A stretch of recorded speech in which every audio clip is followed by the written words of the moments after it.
Buenos días, hermanos. Bueno, iniciamos sin más con nuestra pequeña reflexión. Hoy vamos a tener un tema que es sensible para todos nosotros, porque todos los seres humanos lo tenemos. El tema se llama los deseos. Los deseos. Eso es algo en que nadie se puede librar. En el mundo hay fundamentalmente dos concepciones con respecto a los deseos.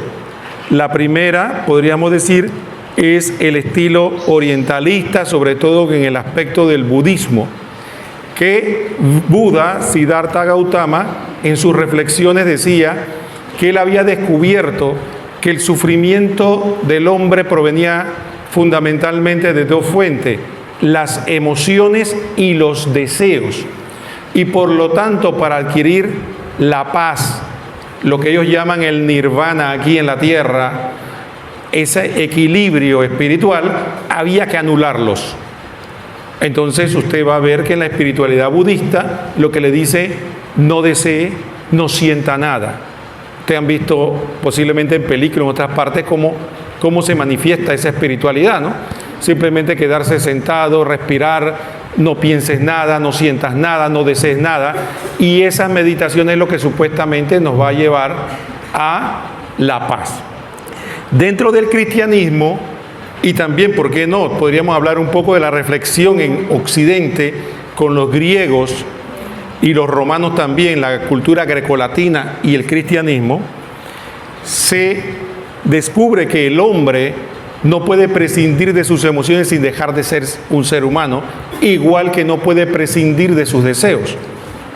Entonces es algo con lo que tenemos que vivir y cargar, sublimarlo y elevarlo a Dios.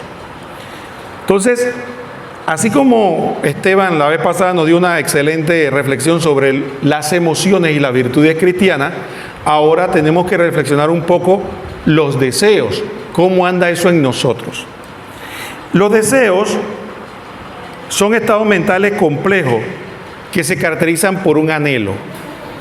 Eso parte de nuestra propia indigencia. Asumamos de que no tuviéramos ninguna necesidad. No tenemos nada que desear. ¿De dónde nace el deseo? De que tengo una necesidad, tengo una carencia, tengo un vacío y quiero saciarlo. Desde el deseo más básico de que cuando uno tiene sed, ¿qué desea? Agua. Quiero saciar mi sed, lo más básico. Y así, de acuerdo a nuestra complejidad, vamos adquiriendo algunos deseos. Algunos deseos de una persona le pueden parecer ridículo a otra, pero ese es el deseo de su corazón. Entonces, ¿qué pasa con los deseos? Son motivadores de conducta.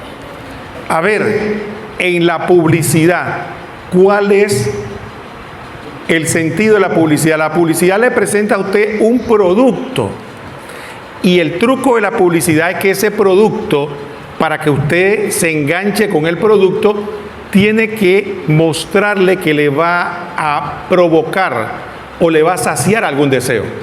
Por ejemplo, usted tiene el deseo de ser reconocido. Entonces le presentan este producto y le dice: si usted tiene este producto, usted va a ser reconocido por los demás. Usted va a ser alabado.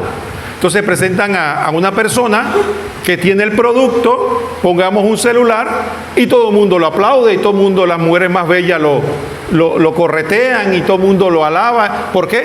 Porque tiene este celular en particular. Entonces la persona ve eso y consciente o inconscientemente dice: yo quiero tener eso. Entonces el celular es el elemento secundario. ¿Qué es lo que uno tiene? Es el deseo de ser reconocido. Entonces hay un elemento importante que tenemos que discernir.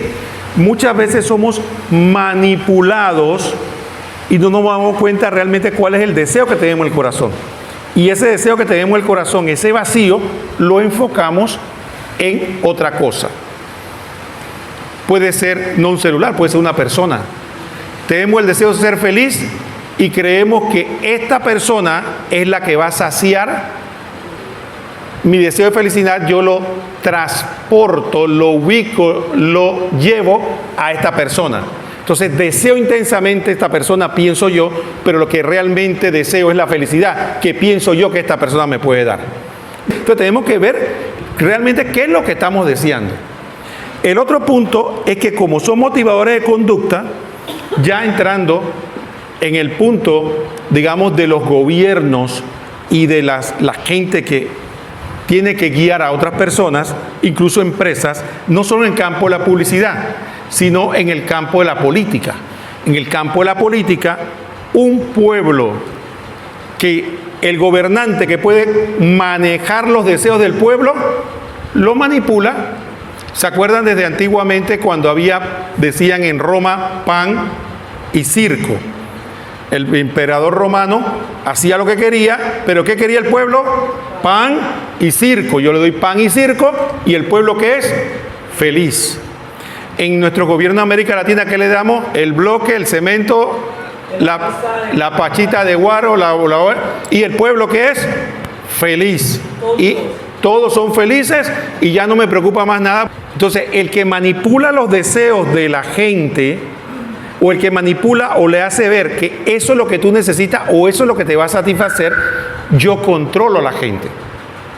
Entonces el gobierno puede controlar. Entonces, si yo tengo un pueblo obsesionado con el sexo, yo tengo un pueblo obsesionado con el alcohol, yo tengo un pueblo obsesionado con los vicios, es más fácil manipulable.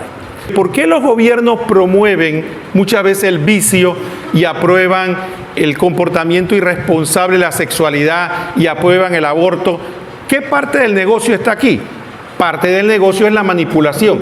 Un pueblo que está pensando que el sexo es lo que le va a dar la alegría, yo le doy sexo desenfrenado y no piensa, no razona. Él lo único que necesita es lo que le llama, sea el alcohol, sea el sexo, lo que sea, bailar, cualquier cosa que el gobierno detecte, eso es lo que ellos desean, se lo doy o le creo el deseo. Porque si yo a una juventud sana, yo empiezo a promoverle que tú tienes derechos sexuales y reproductivos, ¿qué le estoy diciendo? Usted tiene derecho a tener sexo. ¿Y de qué edad? Cualquier edad. Y sus papás no tienen derecho a decirles nada. ¿Por qué? Porque es una juventud en el futuro manipulables, gobernables fácilmente. Entonces, sí, los deseos son un arma poderosa. Es un arma poderosa de control. Viendo ya, entrando en las Sagradas Escrituras, recuerden que los deseos, por ejemplo, ustedes se acuerdan del pueblo de Israel. Cuando muchos de nosotros nos imaginamos que el pueblo de Israel la pasaba en Egipto muy mal. Pero la pregunta es, si la pasaban tan mal, ¿por qué querían regresar? ¿Por qué cada vez que había una dificultad, volvamos a Egipto? ¿Y por qué añoraban las ollas de carne? Esas ollas de carne y esa cebolla y esa representan que el egipcio sabía administrar al pueblo de Israel. Eran esclavos, pero les vamos a dar de vez en cuando lo que a ellos les gusta, su fiestecita, su comida, coman bien. Y entonces, de esa manera lo administraban. Era un poco, te doy y te quito. El pueblo egipcio supo administrar al pueblo de Israel, y la prueba está de que durante todo el desierto preferían a Egipto que al Dios de Israel. Decían, no queremos que tú seas nuestro Dios, y Moisés, no nos importa, volvamos a Egipto, porque en Egipto que estaba mis deseos. Entonces ahí viene un punto a destacar. Egipto son mis deseos. Volver a Egipto, volver a la esclavitud, volver a estar sometido, la llave, ¿cuáles son? Mis deseos. Mis deseos. ¿Se acuerdan que Jesucristo también nos puso la siguiente analogía? Decía que Él es el pastor ¿Qué hace el que no es pastor de las ovejas? A ver si alguien se acuerda. ¿Qué hace? El pastor dice que las llama y conocen su voz. Pero el que no es pastor de la oveja, el pastor de la oveja entra por la puerta. Y el que no es pastor de la oveja, ¿cómo hace? ¿Cómo entra? Dice que salta. Salta. Ese salta, ese entrar por la otra puerta, ese esquivar, no entrar de frente, son los deseos. ¿Y quién es ese que usa nuestros deseos? Satanás. Ahora, voy a poner una analogía que a mí me encanta, ¿no? La analogía de mamá, papá o de los esposos. Mamá y papá y los esposos, ¿no han escuchado la frase, Sal quiere ese huevo? Oye, muy cariñoso, muy salamero, ya sea el marido o la mujer, o ya sea el hijo con la mamá. Oye, tú no eres así, Sal quiere ese huevo.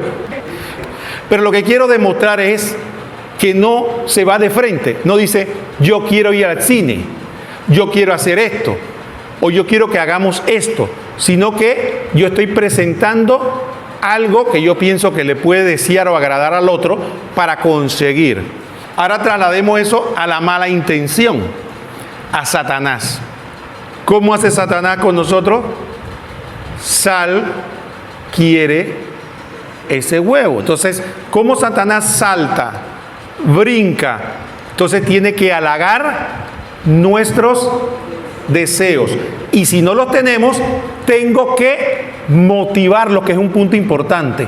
Como, ¿te acuerdas cuando dijimos la publicidad, no? Yo sé que él quiere la felicidad, yo sé que quiere ser amado, yo sé que quiere, entonces yo tengo que mostrarle algo y decirle, porque yo sé que Dios es el que da eso, pero yo tengo que decirle, no, no es Dios, mira, es esto. ¿Qué te parece? ¿Es esto para tú conseguir? Sí, es eso lo que yo necesito. Sí, porque en el fondo, fíjense, curioso, cuando se han hecho en una encuesta que se hizo curiosamente con unos jóvenes sobre el sexo, se le planteó a estos jóvenes que habían tenido una vida sexual totalmente, digamos, irrestricta, por decirlo de alguna manera, que decían si habían logrado que por qué cambiaban de pareja. Ambos admitían que después que lograban lo que ellos pensaban que era lo que le iba a dar el sustento, se aburrían, se cansaban, no conseguían lo que esperaban. Entonces ya me di cuenta que esta persona no puede darme, me puede dar todo el sexo que yo quiero, pero no me puede dar lo que yo pensé que el sexo me iba a dar, así que lo buscaré en otro. Fue una encuesta, digamos, genérica, y que la gente, creyente o no, admitió de que efectivamente esa era la razón. Entonces sí, hay algo que se nos presenta como que esto es lo que te va a dar el goce, la felicidad, lo que tú necesitas, lo que tú anhelas, pero no. Entonces, ¿qué ocurre? Esto viene que nos pueden ofrecer, recuerden, dice la primera carta a San Juan, que hay una concupiscencia de la vista, y eso nos lleva a lo que la iglesia nos enseña de los tres enemigos del alma: el demonio, el mundo y la carne. ¿Qué pasa con esta concupiscencia? Recuerden, cuando iniciamos nuestra reflexión dijimos que el deseo de qué nace de nuestras necesidades. Pueden ser físicas, pueden ser emocionales o pueden ser espirituales, pero son carencias que tenemos y que son normal que la tenemos. Pero ¿qué pasa con estas carencias? Si esas carencias no son saciadas racionalmente y es el deseo el que me domina, entonces eso es lo que se llama concupiscencia. La concupiscencia es el querer saciar una necesidad, pero no hacerlo de la manera racional, que es lo que Dios quiere. El ejemplo que a mí me gusta usar más típico es el agua versus la soda. Usted tiene sed, el agua es la que le va a quitar la sed, pero yo mejor me tomo una soda o me tomo una chicha, porque esto es agradable al paladar. Y yo creo que esa chicha me va a quitar la sed, pero qué sorpresa. Me la tomo y no me quita la sed. ¿Y qué debo hacer? Busca más chicha, porque para ver si el otro vaso de chicha me quita la sed. Al final de cuentas, hay personas, no sé si han conocido, yo sí, que le dice que le tienen asco al agua. Y que no, yo para tomar agua tengo que ponerle limoncito y porque no soporto el agua. Ha trasladado tanto su paladar a la soda que ya aborrece lo que realmente necesita. Y ahí vemos cómo el deseo puede ofuscar ¿qué? Nuestro razonamiento. Y eso, por eso San Pablo decía, y el libro de sabiduría también dice, que cuando una persona tiene una vida viciosa, se le ofusca su razonamiento. ¿Por qué? Porque ya yo no puedo o no quiero entender que no es la soda y la chicha la que necesito, sino el agua. Y ya me da asco el agua. Entonces la persona que es dominada por los deseos le da asco la virtud. La persona que está obsesionada con un deseo, el tan solo pensar refrenar ese deseo, se le parece absurdo, loco. Y entonces, al final, ¿qué decimos? Oye, pero ¿por qué no tomas agua? ¿Sabe qué? Por tu bien, no vamos a comprar más soda en la casa, ni chicha, ni nada. ¿Qué es lo que va a gritar la persona? Tú estás atentando contra mi libertad. Yo tengo derecho a. Venimos con el tema de la libertad y los deseos. La libertad y los deseos. ¿Cuál es la concepción de aquel que se deja dominar de los deseos? ¿Cuál es la libertad? Hacer lo que me da la gana. Si quiero dormir, duermo. Si quiero pararme temprano, me paro temprano. Hacer lo que yo quiero. Entonces, esa es la libertad. O es la libertad que Satanás presenta. Esa es tu libertad. ¿Cuál es la libertad? Según Dios, es administrar los deseos de acuerdo a la razón. Si una persona hace lo que le da la gana, ¿es realmente libre? Pensemos un momento. Si yo tengo la capacidad y hago todo lo que quiero todo el tiempo, ¿soy libre o es libre el que administra sus deseos?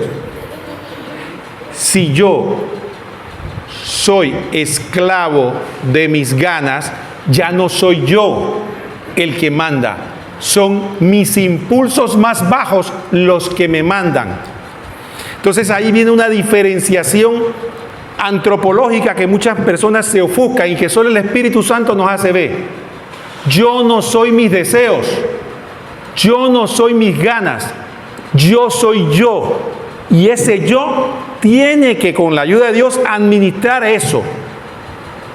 Pero la persona dominada por los deseos, ¿qué pasa con él? Él piensa que él es su gana. Entonces, quiero esto, quiero lo otro. Entonces, mi vida está llevada por impulsos bajos.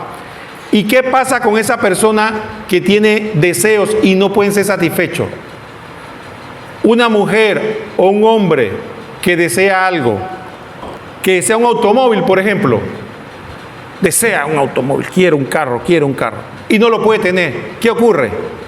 Se le ofusca el cerebro, se le ofusca la razón, se le ofusca todo.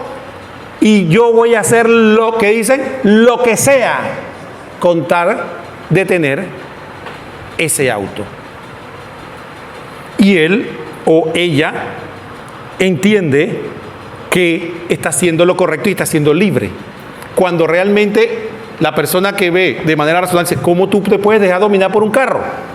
O el deseo de un carro. Entonces sí, avancemos.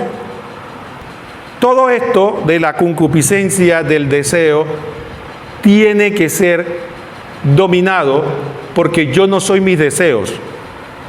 Vuelvo y repito, yo no soy mis deseos. Esa es una diferenciación que tenemos que hacer. ¿Por qué? Porque es radicalmente importante. porque de ahí depende nuestra felicidad. Si yo asocio mi felicidad a mis deseos, entonces ya yo no soy yo soy lo que yo deseo. ¿Por qué esto es tan poderoso? Precisamente por el tema que iniciamos hablando cuando Esteban habló. Porque si hay una cosa poderosa en nosotros, que son las emociones. Las emociones. Entonces, el deseo tiene siempre una carga emocional. Recuerda, el deseo tiene una carga profunda. Yo deseo algo, aunque no tengo claro qué es: la felicidad, el amor, el reconocimiento. Pero entonces ese deseo no lo tengo muy claro y lo enfoco en algo. Y ese algo que lo enfoco, entonces se convierte en mi objetivo. Pero como es una necesidad que yo tengo, inmediatamente produce una carga emocional en mí. Si no, no fuera fuerte.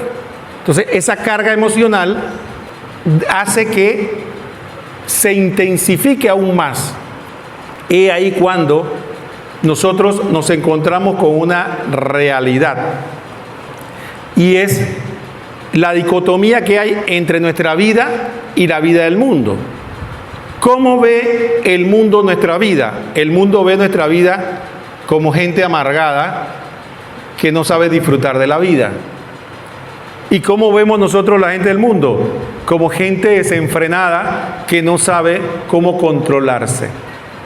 Entonces, esa carga emocional, ¿cómo se da? ¿Cómo se destruye? Esa carga emocional se tiene que destruir de alguna forma. Tiene que, y es lo que viene el Espíritu Santo a nosotros. El Espíritu Santo viene a aclararnos que efectivamente tenemos deseos y que esos deseos son buenos y sanos, pero tenemos que enfocarlo en el lugar correcto, en la línea correcta, para poder realmente satisfacernos, como hablábamos de la soda y el agua.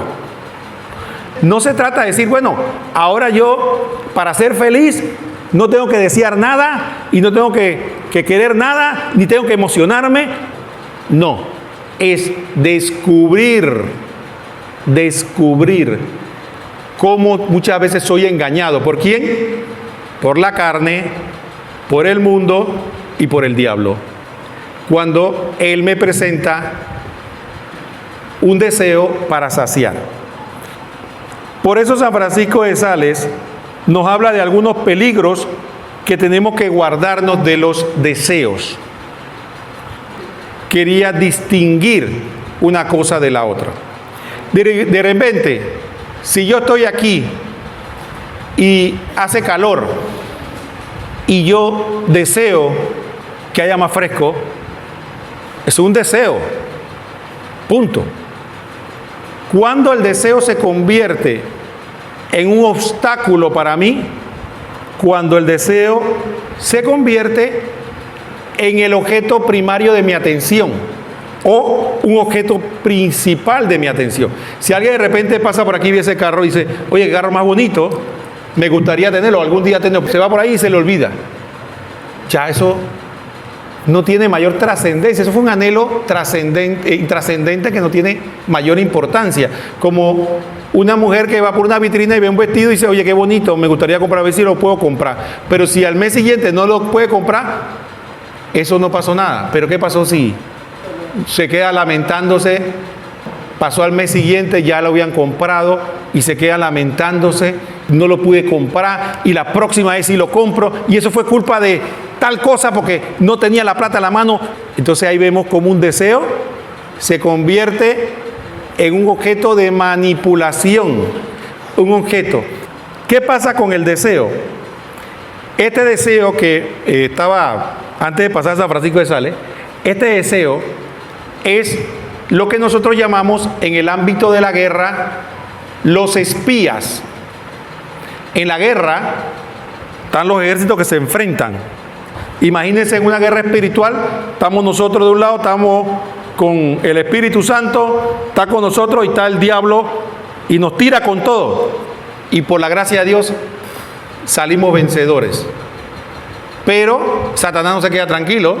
Satanás manda sus hormigas, sus espías, que se infiltran en nosotros. Por eso este tema es sencillo, pero a la vez es importante porque es un arma poderosa. Después que se infiltran, eso va a aparecer a los programas que le llamaban antiguamente troyanos, que era un programa que se metía y entonces ¿qué aparecía? Ventana. Tú estabas en la computadora y ¡pum! Se abre una ventana y ¡pum! Se abre otra ventana y no te deja tranquilo, no te deja trabajar porque están las ventanas abriéndose. Bueno, igual hace el demonio con nosotros. El demonio entra por aquí y de repente viene un pensamiento, viene una ventana. ¿Qué es lo que quiere eso? Igual que ocurre con los espías. El espía no pretende destruir, porque no puede, es un espía, pero ¿qué va a hacer? Va a distraer, va a quitar las líneas de suministro.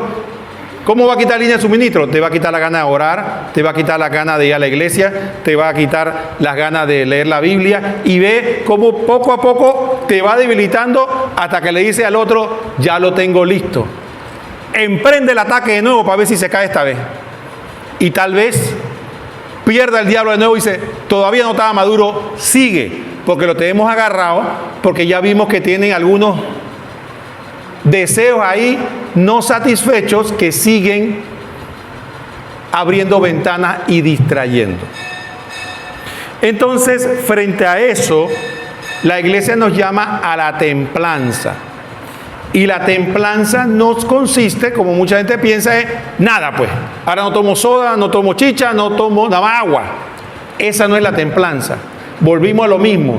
La templanza consiste en poder darle a los deseos el lugar que corresponde. El lugar que corresponde. Saber que los tenemos, los podemos tener, pero tienen que tener lugar. Y incluso el mismo Dios no lo satisface de vez en cuando. Si usted ve que en la Biblia, en el Antiguo Testamento, ¿qué se habla? Que la comida es buena, que viene de Dios, que el vino es bueno, que viene de Dios, que los bailes vienen de Dios. No es que ahora no nos vamos a comer un dulce, nada más vamos a comer lo amargo porque eso es la templanza, sino es aprender a darle el justo valor a los deseos. Por eso hay peligros en los deseos, y esos peligros pueden ser para la templanza, y entendiendo lo que estamos hablando, cuando el deseo se vuelve, como diríamos casi en psicología, obsesivo. Peligros, por ejemplo, en cuanto a los bailes, los juegos y ciertos pasatiempos que se convierten en ocasión de pecado para nosotros. Si nosotros sabemos que eso puede ser ocasión de pecado y los deseamos, ese es un deseo peligroso. Es un deseo que tenemos que expulsar de nosotros. Si hay deseos de ser reconocidos, de ser amados, aplaudidos, ese es peligro contra la humildad. Hay deseos de ¿qué? Espirituales, de tener éxtasis, de tener oraciones elevadas, de ver a la Virgen María, de qué sé yo. Entonces la gente, ay, yo quisiera ese don, mire esa persona. O hay gente que dice que fueron al más allá y regresaron y vieron a Jesucristo y la Virgen María y les contó esto y esto. Ay, mira qué maravilloso. Si usted desea esas cosas, entonces usted está siendo víctima del enemigo, no del Espíritu Santo. Porque nosotros no tenemos que desear nada de esas cosas. Dios nos concede lo que Él quiere y eso es siempre lo mejor. Es más, como otras veces les he dicho, les tengo un secreto. Nos conviene mucho más que no veamos nada. Si no vemos nada, vamos a tener un juicio mucho más benévolo que el que ve. El que ve más vale que se haga santo y bien santo, porque se le concedió un privilegio más allá de lo que podemos imaginar. Dice el Señor, dichosos ustedes que no ven. Dichosos los que creen sin ver. Eso lo dijo el Señor, no yo. Démosle gracias a Dios de que ni vemos ni tenemos nada de dones extraordinarios, que San Francisco de Sales dice que eso se lo dan a la gente muy santa. Y como nosotros no somos santos, ni cerca, entonces conformémonos con llevar una vida ordinaria y luchar con nuestros defectos y nuestros pecados. Peligros contra la esperanza, deseos que nos matan la esperanza. Cuando usted desea algo que sabe que es imposible, usted puede desear ahora que usted va a salir de aquí y va a llegar a un restaurante que está aquí cerca y va a comer algo. Pero si usted va a desear que quiere comer sushi en Japón, usted sabe que no puede ir. ¿Para qué está deseando eso? Deseos imposibles, deseos inalcanzables. Es que yo deseo estar joven de nuevo. Yo deseo volver a ser joven. ¿Por qué yo no puedo ser joven como antes? ¿O porque yo no puedo tener las cosas que tenía cuando tenía 20 años? ¿Por qué no puedo comer ahora lo que puedo comer? No puede, pues. Es un deseo imposible, es un deseo que no va a volver para atrás. Entonces nos ponemos a desear eso, y eso que nos mata, la esperanza. Una persona que falleció, es que yo deseo que vuelva, yo deseo que esté aquí conmigo, porque un deseo imposible. Entonces cuando tenemos esos deseos no vienen de Dios, esos deseos vienen del enemigo para matar nuestra esperanza. Hay gente, ¿tú no has visto? Hay gente que se muere alguien, pierde la esperanza.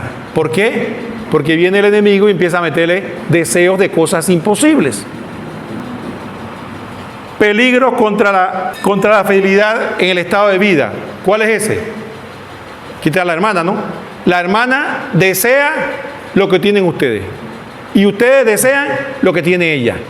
Entonces, si yo soy un hombre casado y tengo 4 hijos, que yo voy a decir, se cura y consagrar y confesar a la gente, ¿por qué yo voy a decir eso? Yo lo que tengo que decir es ahora ir con Juan Pablo a hacer tarea. Eso es lo que tengo que decir. Y el cura tiene que desear celebrar misa. Y la religiosa tiene que desear su estado de vida. Entonces, cuando nosotros deseamos lo que no va acorde con el estado de vida, es una tentación para que nosotros vivamos fuera de nuestro estado de vida. Entonces la persona no hace bien lo que tiene que hacer porque está soñando. Está soñando de que yo estoy soñando que voy a ser un gran predicador, pues si soy un hombre casado, con hijos, tengo que trabajar. Entonces yo no soy ningún gran predicador. A mí no me llamaron para ser predicador. A mí me llamaron para ser esposo y padre de familia. Entonces, si yo ando deseando y soñando con eso, llenando estadios, y que la gente, y que en YouTube todo el mundo me quiera, entonces comienzo a mirar mal a Sara, porque Sara es la responsable, porque yo hubiera podido ser un gran predicador, pero como me casé con Sara, ahora no puedo ser gran predicador. Y como tengo hijos, los hijos no me dejan salir, yo quiero salir, y yo quiero vivir, déjenme vivir. Y se dan cuenta, y así nos vamos. Un deseo empieza así, y después nos sentimos, y me estoy asfixiando, y no me han dejado vivir. Yo quiero ser como lo que yo quiero ser. Tú no quieres ser nada, tú te metiste un deseo en la cabeza y crees que el deseo eres tú. Recuerdo un caso reciente y doloroso de una mujer casada con hijos, se juntó con malas amistades y ahora prácticamente se la pasa saliendo a todas las fiestas, deja al marido solo. El marido no habló un poco con tristeza, él quiere, no sabe si dejarla o no, dice, porque tiene los hijos. Pero ¿cuál es el punto? El punto es que la mujer dice que ella tiene que vivir, que ella no pudo vivir, que ella tiene que salir, que ella tiene que la estaban asfixiando en su casa. ¿Y qué fue lo que pasó con esta pobre mujer? Se le metió un deseo, y ese deseo la ha hecho, y ella siente que si eso no lo realiza, no importa esposo, hijo, no importa nada, ella tiene que satisfacer eso. Entonces eso nos puede pasar a cualquiera de nosotros cuando tenemos un deseo no controlado, un deseo no vigilado.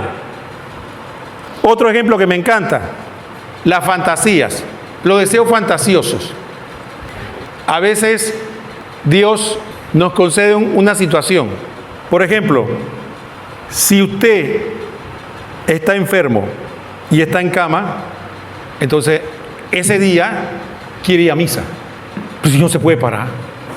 Ay, cómo yo quisiera ir a misa, cómo el Señor me concediera a mí, no puedo ir a misa. Pero cuando está sano, qué pereza ir a la misa. Entonces esos son deseos que nos pone el demonio, inútiles para que nos distraigamos. Si estamos en cama, ¿qué nos dice la iglesia? Hombre, ofrezcamos nuestra enfermedad, quedemos ahí convalecientes de lo que podemos orar y vivamos lo que Dios quiere que vivamos en ese momento. Y no nos podemos soñar de que cuando estamos enfermos, entonces queremos predicar, queremos ser catequistas, queremos ir a misa, queremos pasear, queremos no sé qué. Entonces, ¿para qué? Para aumentar la frustración. Entonces, peligros con la fantasía, esos deseos fantasiosos. Tenemos que estar anclados en la realidad. El soñar no nos ayuda mucho, aunque algunos colegas de Esteban, psicólogos, dicen que soñar ni cuesta nada ni hace daño. Yo digo que sí hace daño. Que hace ahí elucubrando en cosas que no se van a realizar. ¿Qué termina uno con eso? Eso es como droga. Te quedas soñando allá. Eso nunca va a pasar. ¿Y para qué? Perdiste el tiempo. Exactamente, si yo tuviera $1 millón, yo ayudaría aquí al monasterio y haría esto y haría lo otro, y entonces no vienes aquí a hacer las empanadas. Sí, porque estás soñando que vas a tener $1 millón y no haces las cosas. Entonces lo pequeñito que podía haber hecho no lo hace porque estás soñando que cuando yo tenga $1 millón, entonces voy a hacer. La otra fantasía típica de los deseos. Dios nos hizo a nosotros cada uno como Él nos soñó y como Él nos quiere. Entonces, por lo tanto, desear ser otros no es bueno, ni estamos alabando a Dios. Cada uno tiene su realidad. Entonces, a mí me gusta, y voy a leerlo porque me parece interesante. Dice: no quisiera que nadie sintiese ni siquiera el deseo de tener mejor espíritu, miren, o criterio más recto, porque este deseo desplaza el que todos han de tener. Cultivar el espíritu propio tal cual es. Entonces nosotros tenemos que desear, querer, cultivar lo que somos, quienes somos. Si hay una persona que Dios le concedió un carácter más apacible, es más callado, y nosotros somos medio lacalacosos, entonces Dios nos hizo así. Entonces tenemos que administrar eso que tenemos nosotros, ¿ve? Y llevarlo adelante, porque Dios nos hizo así, o tenemos que lidiar con esa realidad. No ponernos máscara, ser transparente y decir: Señor, aquí estoy ante ti y los hermanos. Ay, no, es que yo quisiera ser como la hermana, ya ve. Y que la hermana es así, y que la hermana todo el tiempo está reída, y yo no me río mucho. Bueno, él es así, pues. Entonces él tiene que lidiar con eso. Yo no me río mucho, pues. Bueno, es así. Entonces tenemos que aprender con eso, y mensaje inverso. Entonces tenemos que aprender nosotros que la gente no es como nosotros queremos, sino como es. Entonces ese es otro deseo problemático, porque no solo deseamos ser nosotros diferentes, sino que yo quiero que mi esposa sea como yo me la sueño. ¿Sí? ¿Cuántos matrimonios entran en el fracaso? O amistades, o relación madre-hijo o padre-hijo, porque tú no quieres al que tienes al frente, tú quieres al que tú soñaste. Cuando yo lo tenía en la barriga, yo soñaba que él iba a ser así, pero el que tú soñaste no fue el que Dios te dio, el que Dios te dio fue ese. La pareja igual. Yo soñé, ay, que tú no eres yo no sé, yo quería un hombre así. Yo quería un hombre que arreglara las cosas en la casa, y tú eres torpe para arreglar las cosas en la casa. Bueno, ese que tú escogiste. Ah, no, que yo quería una mujer que supiera hacer tortuga, iguana, cocinar todo. Y ¿qué va? ¿Qué problema? No sabe cocinar. Que está deseando constantemente eso. Entonces, ¿qué pasa con los seres humanos? Deseamos no lo que tenemos. ¿Qué deseamos? Lo que no tenemos.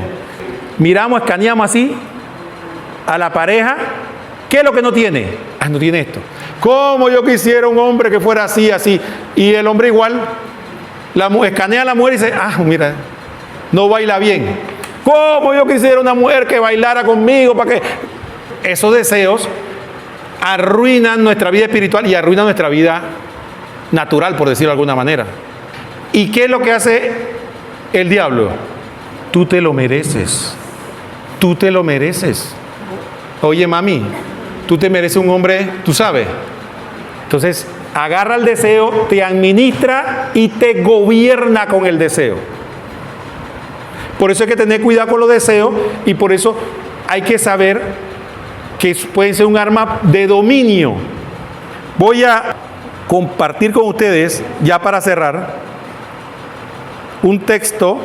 Anoten el capítulo 21. Mire, capítulo 21 se llama La villa de Nabot. Nabot era un hombre en el reino de Samaria. Imagínense, había un rey. Analicemos esta realidad. Después de esto sucedió lo siguiente. Nabot, el israelita, tenía una viña en Israel, al lado del palacio de Ahab, rey de Samaria. Un rey, ya sabemos lo que es un rey. Un rey es el rey, tiene todo lo que quiere. Ahab dijo a Nabot, Ahab, el rey, le dijo a Nabot, dame tu viña para hacerme una huerta, ya que está justo al lado de mi casa, yo te daré a cambio una viña mejor, o si prefieres te pagaré su valor en dinero. Mira lo que tenía, lo que quieras, una viña, plata, pero yo quiero esa viña.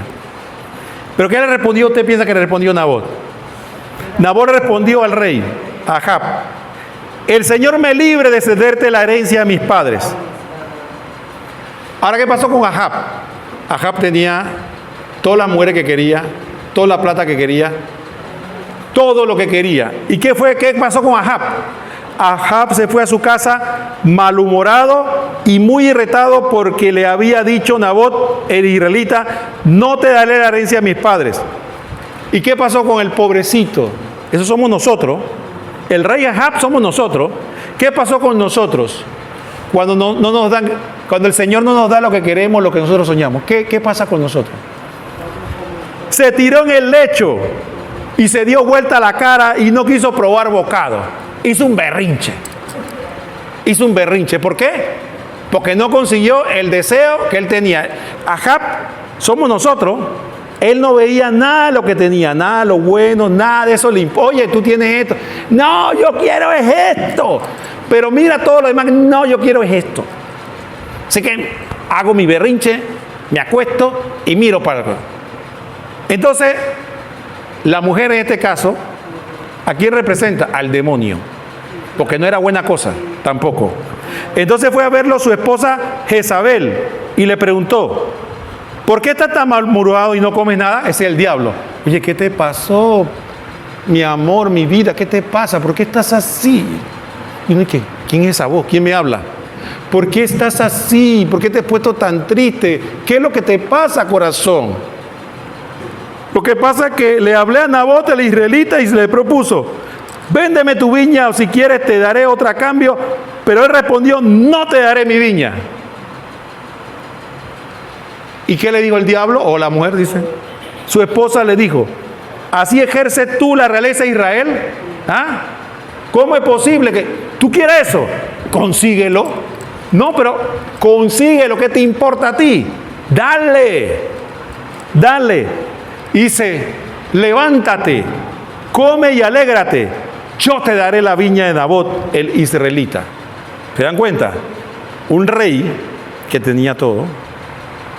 Decía una viña, que es algo que dice, bueno, está bien, pues quédate con esa viña. ¿Quién sabe si el hombre después que le dice quédate con la viña, al final termina vendiéndosela? Pero no, él la quería ya y ahora.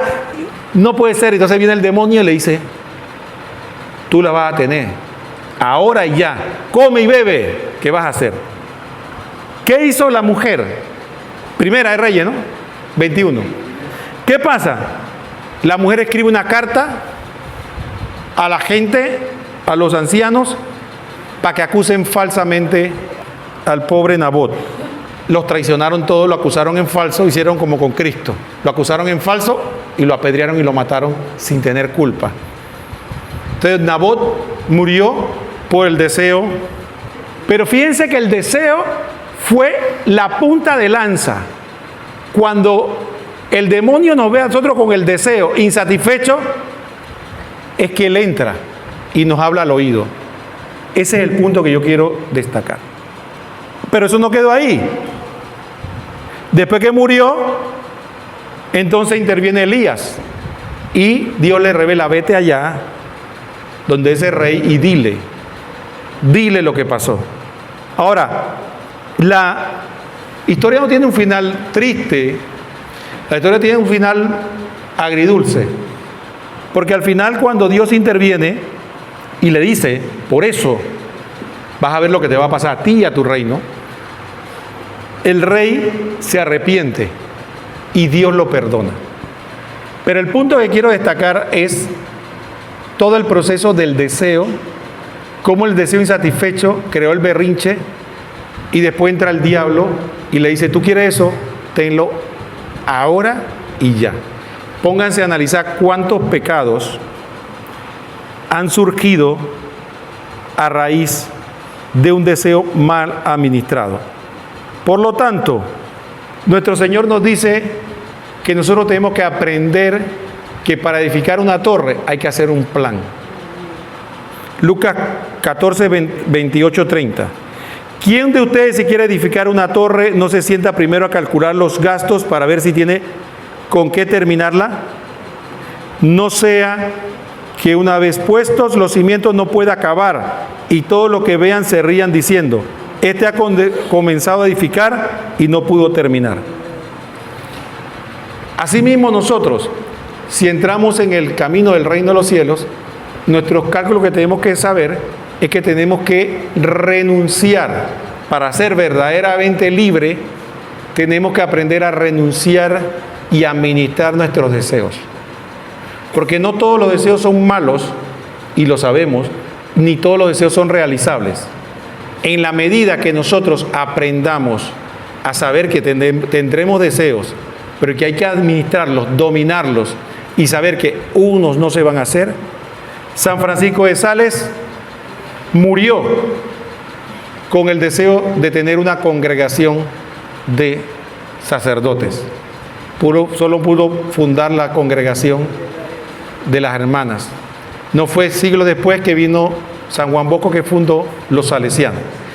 Y en el lecho de muerte, al pobre San Francisco de Sales viene un imprudente y le pregunta: ¿cómo se siente usted muriéndose? ¿Cómo se siente usted que se va a morir y no pudo fundar la congregación que tanto anhelaba él de sacerdote? Respondió lo que responde un santo: es lo que Dios quiere que sea y es lo mejor. Entonces, ahí con eso cierro. Es una muestra cuando alguien sabe, tiene un deseo bueno, legítimo, pero sabe administrarlo correctamente, que es siempre lo mejor. Gloria al Padre y al Hijo y al Espíritu Santo.